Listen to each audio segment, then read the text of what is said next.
ان الذين اشتروا الكفر بالإيمان لن يضروا الله شيئا ولهم عذاب أليم.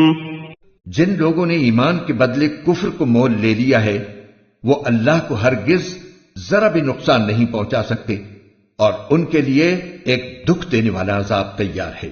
وَلَا يَحْسَبَنَّ الَّذِينَ كَفَرُوا أَنَّمَا نُمْلِي لَهُمْ خَيْرٌ لِأَنفُسِهِمْ إِنَّمَا نُمْلِي لَهُمْ لِيَزْدَادُوا إِثْمًا وَلَهُمْ عَذَابٌ مُهِينٌ.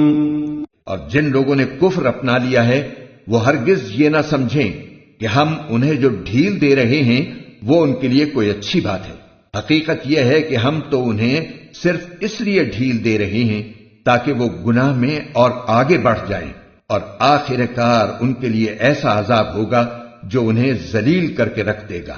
ما كان الله ليذر المؤمنين على ما أنتم عليه حتى يميز الخبيث من الطيب وما كان الله ليطلعكم على الغيب ولكن الله يجتبي من رسله من يشاء فآمنوا بالله ورسله وإن تؤمنوا وتتقوا فلكم أجر عظيم. اللہ ایسا نہیں کر سکتا کہ مومنوں کو اس حالت پر چھوڑے رکھے جس پر تم لوگ اس وقت ہو، جب تک وہ ناپاک کو پاک سے الگ نہ کر دے، اور دوسری طرف وہ ایسا بھی نہیں کر سکتا کہ تم کو براہ راست غیب کی باتیں بتا دے.